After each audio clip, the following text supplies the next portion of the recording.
محمد ابن علی المعروف بھی حنفیہ، اس کو حضرت علی سے منسوب نہیں کرتے، ماں سے منسوب کرتے۔ حنفیہ اس کی ماں کا نام بھی نہیں، لون اس قبیلے کا نام ہے جس سے تعلق ہے ان کی والدہ کا۔ یہ اسی لیے ان کو محمد ابن علی نہیں کہتے کہ انہوں نے کربلا جاتے ہوئے حضرت حسین کا ساتھ نہیں دیا۔ حضرت حسین انہیں کہتے رہے کہ آپ میرے ساتھ آئیں، آپ میرے بھائی ہیں، انہوں نے کہا نہیں، میں آپ کے موقف کو صحیح نہیں سمجھ۔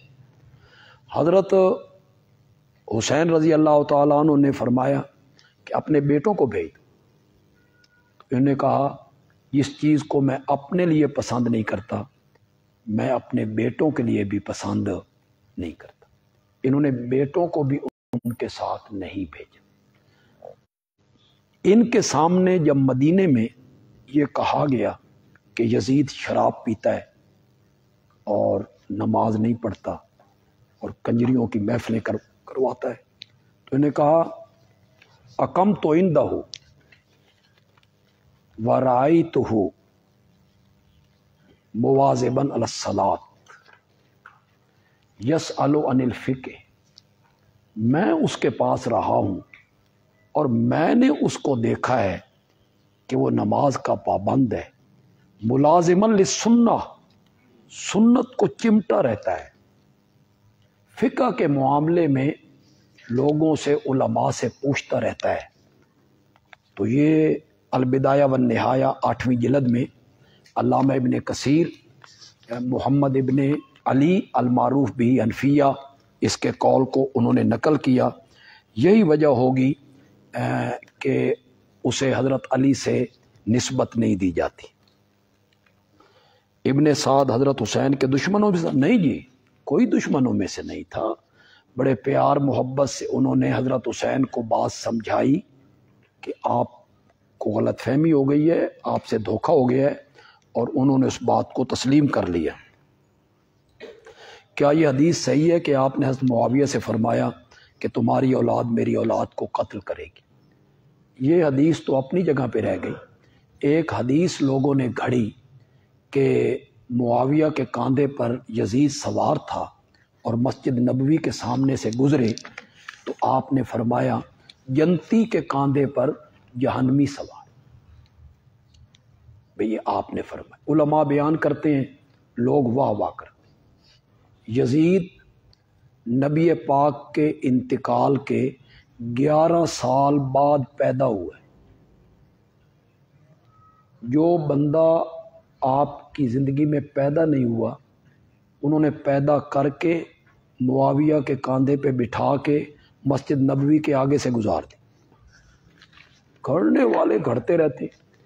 کلو روایت، مولا علی قاری نے لکھا، ابن عساکر نے لکھا، کلو روایت فی ذم معاویہ و یزید کلھا موضوعۃ، ہر وہ روایت جس میں معاویہ کی مذمت ہوتی ہو وہ کیا ہے؟ گھڑی ہوئی۔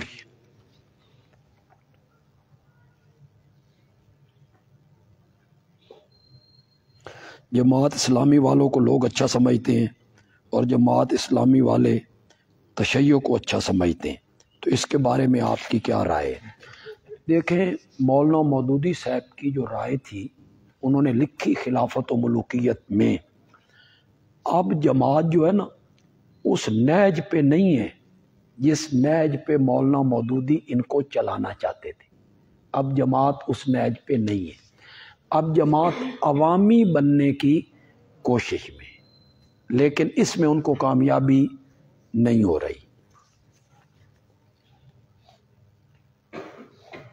عشرہ مبشرہ سے مراد یہ ہے 10 صحابہ کو آپ نے نام لے کر جنت کی بشارت دی تھی۔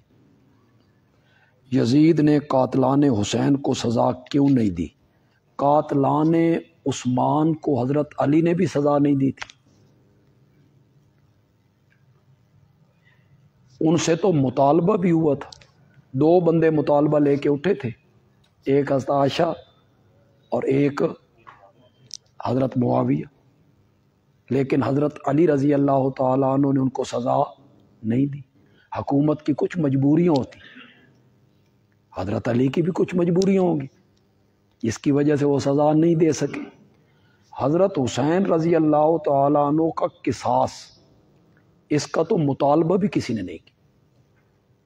کیا حضرت زین العابدین نے مطالبہ کیا؟ کسی نے مطالبہ بھی نہیں کیا۔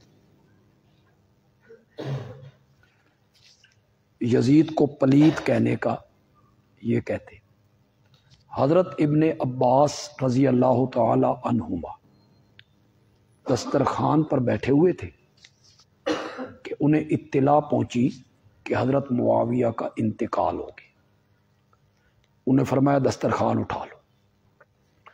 پھر انہوں نے حضرت معاویہ کی تعریف کرنی شروع کی، اور تعریف کرتے کرتے آخر میں فرمایا وَإِنَّ ابْنَهُ یزید لَمِن صالح آلِ، ان کا بیٹا یزید ان کے گھر والوں میں سے صالح ہے۔ یہ کہنے والا کون ہے؟ ابن۔ اب جو یزید کو پلیت کہتا ہے اس کو دیکھو کہ وہ کون ہے۔ ابن عباس کے پائے کا آدمی ہے۔ ابن عباس کے پائے کا آدمی ہو تو بات کرو۔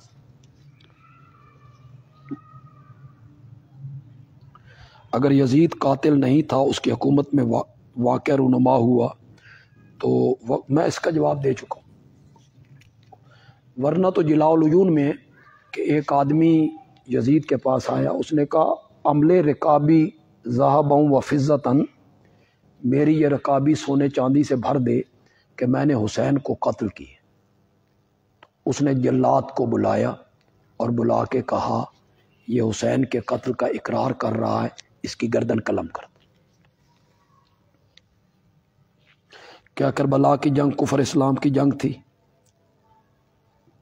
اگر نہیں تو پھر حضرت حسین مکے سے کیوں نکلے؟ اگر یہ کفر و اسلام کی جنگ تھی تو حضرت حسین نے یہ پہلی شرط کیوں پیش کی کہ مجھے واپس ہو؟ اگر آگے کفر ہوتا، باطل ہوتا، ظلم ہوتا، تو آپ کا کیا خیال ہے؟ حضرت حسین واپس جاتے کہ آگے بڑھتے؟ آگے بڑھتے۔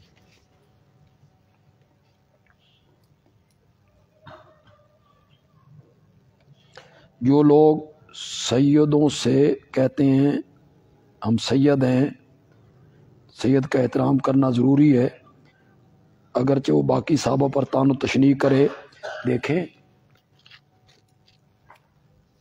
انہو لیس من اہلک انہو عمل غیر، سید بحیثیت قبیلہ قابل احترام ہے، لیکن اگر وہ صحابہ پہ تبرہ کرے اور اس کے عمل اچھے نہ ہوں تو پھر وہ قابل احترام نہیں۔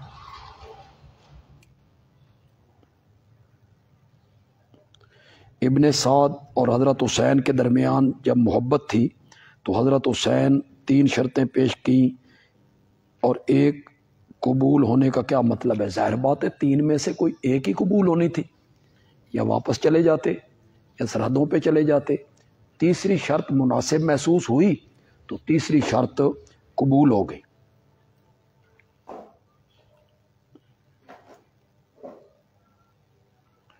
علی اکبر، علی اصغر، ان کے اصلی نام کا پتہ نہیں ہے، انہوں نے کچھ نہ کچھ گڑبڑ اس میں کی ہے۔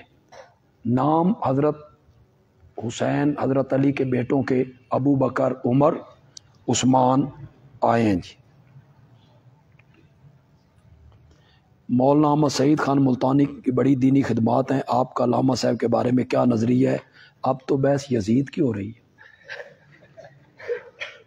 اب تو اس میں کریں، پھر علامہ صاحب کے بارے میں بھی آپ پوچھ لیں کسی موقع پہ۔ مسئلہ الہ کے مکمل 13 لیکچر بالکل صاف آواز، صاف ویڈیو کے ساتھ لینے ہوں تو وہ فی سبیل اللہ حاصل کر سکتے ہیں۔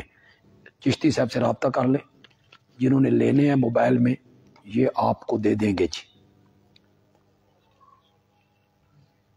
حضرت معاویہ اور حضرت علی کا اختلاف ابو بکر، عمر، عثمان کے زمانے میں تھا؟ نہیں جی، بعد میں وہ تینوں تو وفات پا گئے تھے، پھر حضرت علی خلیفہ بنے، حضرت عثمان شہید ہوئے، اور ان کی شہادت کی وجہ سے کچھ معاملات یعنی گڑبڑ ہوئے جی۔